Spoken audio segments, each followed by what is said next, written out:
우리 인생에도 한밤중이 찾아올 때가 있습니다. 한밤중. 빛이 전혀 보이지 않는 시간, 아무리 기도해도 응답이 없는 시간, 억울하고 답답하고 마음이 무너지는 그런 때가 있습니다. 오늘 본문에 나오는 바울과 실라가 그런 상황에 처하게 되었습니다. 복음을 전하다가 매를 맞고 착한 일을 하다가 감옥에 갇히게 되었습니다. 그들은 한밤중에 기도하고 찬송합니다. 기적이 일어났습니다. 여러분, 한밤중에 기도할 수 있습니다. 그러나 한밤중에 찬송한다는 것은 그리 쉽지 않습니다. 여러분, 하나님이 우리를 지으신 목적이 무엇입니까? 찬송 받으시기 위하여 지으셨습니다. 그러므로 하나님의 자녀들은 어떤 상황 속에서도 하나님을 찬양해야 합니다. 아멘. 때로 인생의 어두운 밤을 통과할지라도 우리는 찬송해야 합니다. 그런데 밤에 부르는 찬송은 낮에 부르는 찬송과는 다릅니다. 밤에 부르는 찬송은 갑자기 건강이 나빠져서 불안할 때, 직장을 잃었을 때, 사업이 잘 안 되어 막막할 때, 남편으로 인해서 가슴이 멍들어 있을 때, 자식들을 인하여서 눈물 흘릴 때, 앞이 캄캄할 때 부르는 찬송입니다. 그러니 밤중에 부르는 찬송은 아무나 할 수 있는 것이 아닙니다. 감사함이 있어야 할 수 있는 것입니다. 탈무드에 이런 말이 있어요. 세상에서 가장 지혜로운 사람은 배우는 사람이고, 가장 세상에서 행복한 사람은 감사하며 사는 사람이다. 그렇습니다. 감사하며 사는 사람은 행복한 사람입니다. 감사는 환경의 문제가 아닙니다. 소유의 문제가 아닙니다. 감사는 마음의 문제이고 믿음의 문제입니다. 다시 말해서 감사하는 마음이 있으면 어떤 상황 속에서도 감사할 수 있다는 것입니다. 감사할 수 있는 믿음이 있다면 어떤 어려움 속에서도 감사할 수 있다는 것입니다. 그러니까 감사 지수가 행복 지수입니다. 감사 지수가 믿음의 지수입니다. 여러분, 신앙생활 잘하는 사람의 특징이 있어요. 도무지 감사할 수 없는 상황 속에서도 감사한다는 것입니다. 바울과 실라는 2차 전도 여행을 함께 하게 되었습니다. 아시아를 향해서 복음을 전하려고 하는데 성령이 계속해서 막으시고 마케도냐로 인도하셨습니다. 마케도니아 첫 성이었던 빌립보 성에서 복음을 전하다가 귀신에 붙잡혀서 점을 치는 여종 하나를 만나게 되어져요. 이 여종은 아주 용하다고 소문난 여종이었어요. 이 여종을 통해서 그 주인들은 많은 돈을 벌고 있었어요. 근데 갑자기 바울과 실라가 나타나가지고 귀신에 붙잡혀 있는 그 여종을 고쳐준 거예요. 귀신을 쫓아내준 거예요. 너무 잘한 일이었지요. 근데 문제가 발생했어요. 돈줄이 끊긴 거예요. 그래서 주인들이 화를 내면서 바울과 실라를 고발해버리는 거예요. 그러자 관원들이 재판도 열지 않고 바울과 실라를 잡아가지고 옷을 찢어서 벗기고 매를 때리고, 그리고 옥에 가두고 착고를 채웁니다. 순식간에 일어난 어처구니 없는 일이었습니다. 아무리 생각해 보아도 바울과 실라가 잘못한 것은 하나도 없습니다. 오히려 상받을 일을 한 것이지요. 잘못이 있다면 하나님의 말씀에 순종해서 복음을 전한 것뿐이었습니다. 얼마나 억울한 일입니까? 얼마나 억울한 일이에요. 그런데 그런 상황 속에서도 바울과 실라는 기도하고 찬송했습니다. 본문 25절 말씀 읽어요. 시작. 한밤중에 바울과 실라가 기도하고 하나님을 찬송하며 죄수들이 듣더라 그랬어요. 한밤중에 기도했습니다. 한밤중에. 한밤중이라고 하는 말은요, 깊은 밤을 의미하기도 하지만 인생의 극한 고난의 밤, 고통의 밤을 말하기도 합니다. 우리에게 한밤중이 찾아왔다. 그럼 우리는 어떻게 해야 될까요? 오늘 바울과 실라의 모습을 살펴보면서 함께 은혜를 나누겠습니다. 첫 번째 따라하겠습니다. 억울한 상황에서도 하나님을 신뢰했습니다. 진리를 전했는데 고난을 당한 것입니다. 착한 일을 했는데 나쁜 결과가 오게 되어진 것입니다. 억울한 상황이었습니다. 자, 바울과 실라가 그때 하나님 우리가 무엇을 잘못했습니까? 라고 따질 수 있었습니다. 근데 성경 전체를 보아도요, 따진 적이 없습니다. 원망하지도 않았습니다. 왜요? 하나님을 신뢰했기 때문입니다. 눈앞의 현실은 감옥이었지만 그들의 마음 중심은 하나님께 고정되어 있었습니다. 비록 감옥에 갇히는 신세가 되었지만 하나님을 신뢰했던 그들은 하나님을 주시는 평안을 누릴 수 있었습니다. 여러분 기억하십시오. 믿음의 사람은 고난이 없어서 평안을 누리는 것이 아니라 고난 속에서도 하나님을 신뢰하기 때문에 평안을 누릴 수 있는 것입니다. 아멘. 그리고 믿음의 사람들은요, 언제나 억울한 상황을 믿음으로 해석합니다. 믿음으로 해석해요. 요셉을 보십시오. 애굽의 종으로 자기는 팔려왔다라고 생각하지 않고 하나님이 보내셨다라고 생각했습니다. 그래서 주어진 삶에 최선을 다했습니다. 마침내 애굽의 총리가 되었습니다. 다윗을 보십시오. 사울왕을 죽일 수 있는 기회가 찾아왔어요. 근데 죽이지 않아요. 그리고 사울에게 이렇게 말해요. 여호와께서 나와 왕 사이를 판단하사 하나님께서 보복하시기를 원한다라고. 다시 말해서요, 자기가 원수 갚지 않고 하나님께 다 맡긴 거예요. 여러분, 신앙은 참는 것이 아니라 하나님께 맡기는 것입니다. 맡기는 것. 하나님은 맡겼던 그들과 함께 하셨습니다. 그리고 더 좋게 하셨습니다. 그러므로 고난이 끝이 아닙니다. 고난은 하나님의 역사를 볼 기회입니다. 아멘. 사랑하는 여러분, 우리 인생에도 억울한 일을 당할 때가 있습니다. 오해를 받을 때도 있습니다. 열심히 노력했는데 인정받지 못할 때도 있습니다. 선한 일을 했는데 결과가 좋지 않을 수도 있습니다. 그때 하나님께 묻기보다 하나님을 신뢰하십시오. 하나님, 어찌하여 이런 일이 내게 일어났습니까? 라고 기도하기보다 하나님, 이 일을 통해서 무엇을 하시려고 하십니까? 라고 기도하십시오. 하나님을 신뢰하는 믿음이 바로 기적의 첫걸음입니다. 여러분들이 하나님을 신뢰하는 자리에 머물러 있으면 하나님은 반드시 응답해 주십니다. 두 번째 따라요. 한밤중에 기도하며 찬송했습니다. 여러분 한번 상상해 보십시오. 매에 맞아가지고 몸에서는 피가 흐르고 있습니다. 발은 착고에 채워져 있습니다. 깊은 감옥에 갇혀 있습니다. 참으로 억울한 상황이었습니다. 바울과 실라가 맞이한 밤은 말 그대로 절망의 밤이었고 고통의 밤이었습니다. 그런데 그 한밤중에 바울과 실라가 기도하고 찬송을 한 것입니다. 기도는요, 하나님의 자녀들이 가진 가장 강력한 무기입니다. 아멘. 기도는 우리 인간의 무능과 하나님의 전능이 연결되게 하는 고리입니다. 위기를 만나셨습니까? 기도하십시오. 찬송하십시오. 구하면 주십니다. 문을 두드리면 열어주십니다. 환난에서 건져 주십니다. 앞이 캄캄할 때 기도하는 것 잊지 마십시오. 바울과 실라는 한밤중에 기도하며 찬송했습니다.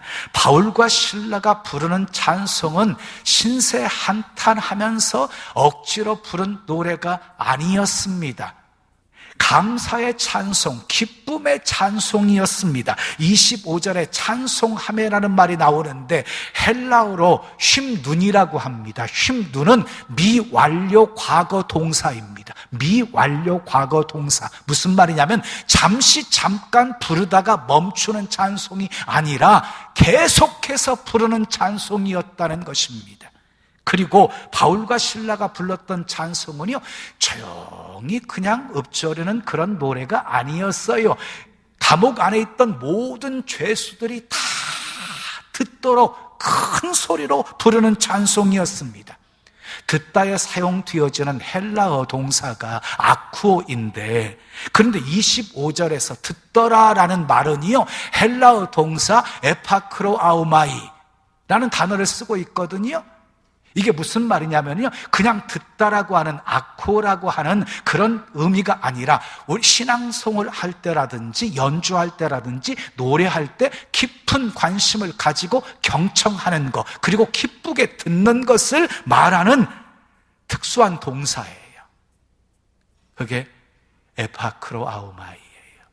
다시 말해서 무슨 말이냐면요, 바울과 실라가 감옥에 갇혀서 부른 찬송은 신세 한탄하며 슬픔의 찬송이 아니라 감옥에 있던 모든 죄수들이 기쁘게 들었던 기쁨의 찬송이었다는 것이에요.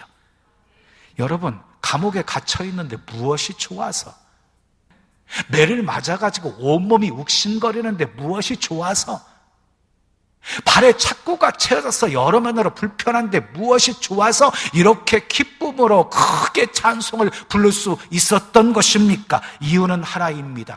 예수님 때문에, 복음 때문에 당하는 고난이었기 때문입니다. 바울과 실라는 많은 매를 맞아서 몸은 많이 아팠지만 그리고 발은 착고에 채워서 많은 불편함이 있었지만 건강할 때 느낄 수 없었던, 평안할 때 느낄 수 없었던 예수님의 사랑의 손길, 예수님의 위로의 손길을 느꼈을 것입니다. 이전에 체험했던 하나님의 사랑의 손길보다 고난 속에서 경험하게 되어진 하나님의 손길은 더 깊고 더 진했을 것입니다. 그래서 한밤중에 기도하고 찬송할 수 있었던 것입니다. 찬송은 하나님이 제일 좋아하시는 제물입니다. 하나님이 가장 기뻐하시는 제사입니다. 한밤중에 찬미의 제사를 드리십시오. 제 목회 초기에 많이 힘들었어요. 20대 초반. 환경 때문에 오는 어려움은 견딜만 했는데 사람 때문에 받는 상처는 견딜 수가 없었어요.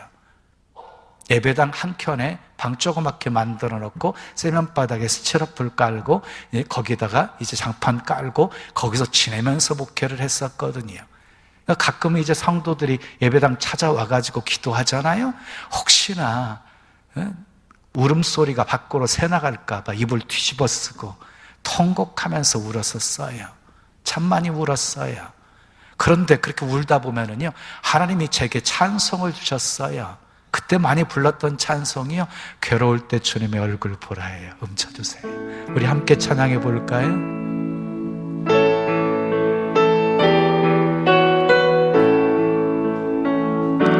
괴로울 때 주님의 얼굴 보라, 평화의 주님 바라보아라. 세상에서 시달린 친구들아, 위로의 주님 바라보아라. 2절, 힘이 없고 내 마음 연약할 때 능력의 주님 바라보아라. 주의 이름 부르는 모든 자는 힘주시고 늘 지켜주시리. 눈을 들어 주를 보라. 내 모든 염려 주께 맡겨라. 슬플 때에 주님의 얼굴 보라. 사랑의 주님 안식 주리라.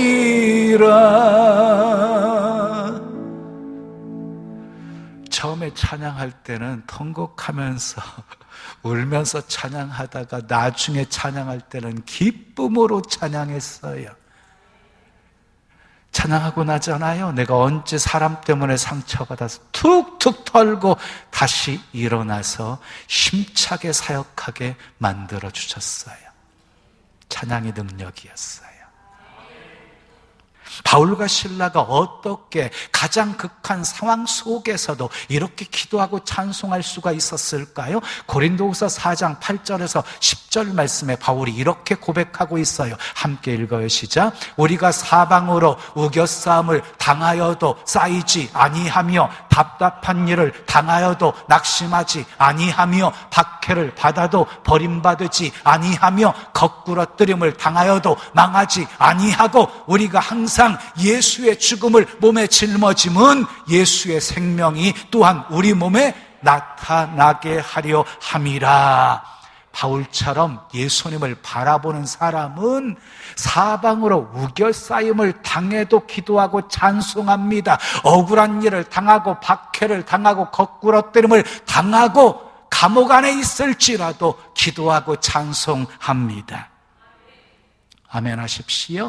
예수님은 우리의 길이시고 진리가 되시고 생명이 되시고 소망이 되시고 평안이 되시고 기쁨이 되십니다. 하나님은 결코 우리를 떠나지 않으시고 버리지 않으십니다. 하나님은 모든 것 합력해 선을 이루시는 분이십니다. 그래서 우리는 때로 사망의 음침한 골짜기를 다닐지라도 해를 두려워하지 않습니다. 주님이 나와 함께 하심을 믿기 때문입니다. 이것이 우리가 고난 속에서도 기도하고 찬송하게 되어지는 이유입니다. 여러분 기억하십시오. 찬양은 상황이 좋아서 하는 노래가 아닙니다. 다시요, 찬양은 상황이 좋아서 하는 노래가 아닙니다. 하나님은 여전히 선하시기에 드리는 우리의 믿음의 고백인 것입니다. 찬양은 고난이 사라지게 하지는 않습니다. 그런데 고난을 이길 수 있는 힘을 얻게 합니다. 한밤중의 찬양은 믿음의 고백이고 한밤중의 찬양은 기적의 전주곡입니다. 사랑하는 여러분, 한밤중에 눈물이 나더라도 마음이 무너지더라도 기도하고 찬송하시기를 축복합니다. 그 기도와 찬송이 여러분들의 인생을 바꿀 것입니다. 아멘. 세 번째 따라요. 하나님이 기적을 일으키셨습니다. 23절, 24절을 보면 상관들이 간수들에게 명령해서 매를 때리게 하고 그 다음에 착고에 채워서 감옥에 가두었습니다. 든든히 지키라고 했습니다. 근데 바울과 실라가 밤중에 기도하고 찬송했더니 기적이 일어나게 되었습니다. 본문 26절 말씀 읽어요. 시작. 이에 갑자기 큰 지진이 나서 옥터가 움직이고 문이 곧 다 열리며 모든 사람의 매인 것이 다 벗어진지라 그랬어요. 바울과 실라가 기도하고 찬송하니까 앞에 지진이 일어났어요. 막 옥터가 흔들리던 옥문이 활짝 열리게 되어지고 메인 쇠사슬들이 다 풀어지게 되었다는 것이에요. 눈 깜빡할 사이에 일어난 놀라운 일이었어요. 기도하고 찬송할 때 일어난 기적이었어요. 그런데 말씀을 보면은요, 움직이고 열리며 벗어진지라 한 단어가 나오지요. 자, 여기에 해당하는 동사들은요, 모두 수동태 동사들이에요. 수동태 동사라는 게 뭐예요? 누구에 의해서 그렇게 되었다는 거예요. 누구에 의해서 그렇게 되었어요? 하나님에 의해서 그렇게 되었습니다. 아멘. 사람들은 매인 것이 풀어져야 감사할 수 있다고 합니다. 매인 것이 풀어져야 찬송할 수 있다고 합니다. 기도할 수 있다고 합니다. 그러나 하나님은 찬송하면 매인 것을 풀어주시겠다고 하십니다. 기도하면 매인 것을 풀어주시겠다고 하십니다. 그러므로 매인 것이 풀어질 때까지 기도하고 찬송하는 거 미루시면 안 됩니다. 묶여있는 지금, 이러지도 저러지도 못하는 지금 기도하고 찬송하십시오. 근데 놀라운 것은요, 바울과 실라를 채웠던 자꾸만 풀어진 것이 아니라 모든 죄수를 메었던 착고가 풀어졌다는 거예요. 바울과 실라가 갇혀있던 문만 열린 것이 아니라 죄수가 갇혀있던 모든 감옥의 문들이 다 열렸다는 거예요. 26절 말씀 보세요. 문이 곧 다 열리며 모든 사람의 매인 것이 다 벗어짐지라 그랬어요. 이것이 기도와 찬송의 힘입니다.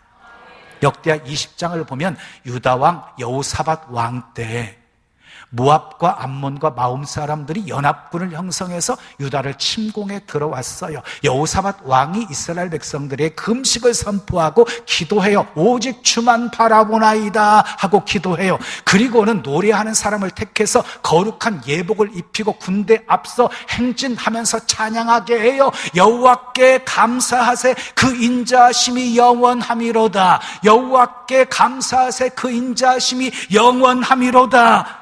누가 보아도 어리석은 행동이었습니다. 그런데 찬송이 시작될 때 역사가 일어났습니다. 하나님의 복병이 적군들을 치게 하셨습니다. 적군들끼리 서로 치고 죽이게 하셨습니다. 수많은 전리품을 거두게 하셨습니다.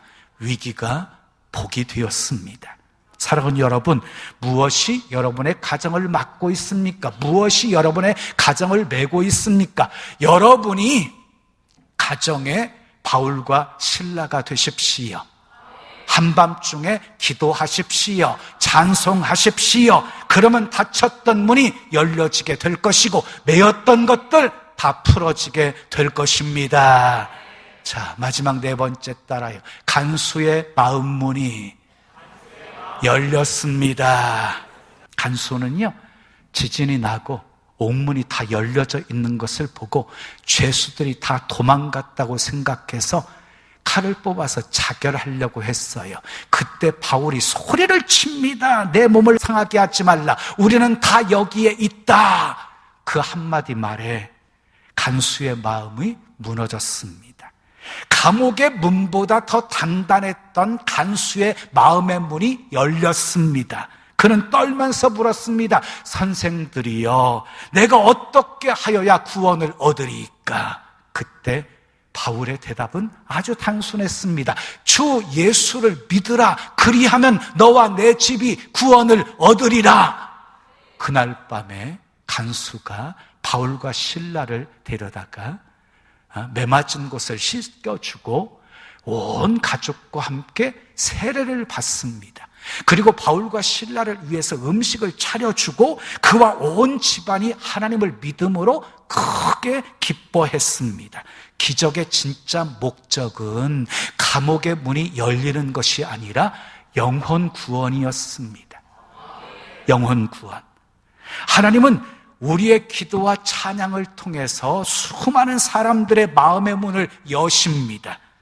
한밤중에 고난 중에 드리는 우리의 기도와 찬양은 주변 사람들에게 아주 강력한 복음이 됩니다.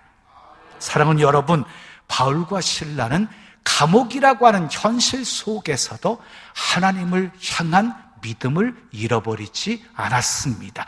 그 믿음이 기도, 찬송이 되었고 그 기도와 찬송은 기적을 만들어냈습니다. 감옥의 문이 열렸고 간수의 마음 문이 열렸고 복음의 문이 활짝 열렸습니다. 오늘 우리의 삶에도 한밤중이 있을 수 있습니다. 그 한밤중은 하나님의 역사를 체험하는 시간임을 믿으십시오. 한밤중에 기도하십시오. 찬송하십시오. 기도와 찬송은 우리가 하고 역사는 하나님이 하십니다. 한밤중에 기도와 찬양이 만든 기적은 지금도 계속되고 있습니다. 상황을 변화시키는 것도 사람을 변화시키는 것도 기도와 찬송입니다. 예배를 통해서 마음껏 기도하시고 마음껏 찬송하시고 아멘. 여러분들을 메고 있는 모든 것들이 다 열려지고 다 풀어지고 구원의 역사가 일어나기를 예수님의 이름으로 축원합니다. 축원합니다.